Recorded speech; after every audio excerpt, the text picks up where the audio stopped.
Hello guys, today I'm gonna show you how you can properly refill all detergents in Bosch Dishwasher SPV. So let's start from the tablet chamber. To open the cover, just push the grey element and put the tablet inside. After that, close the cover and you can start your cycle.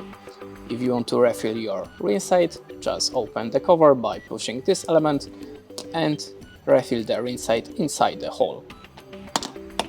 To refill the salt storage, you have to go to the inside your device, remove the bottom basket and open the cover from the salt storage. Now put the salt inside this hole.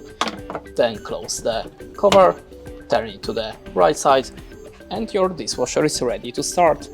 That's it. Thanks for watching and goodbye.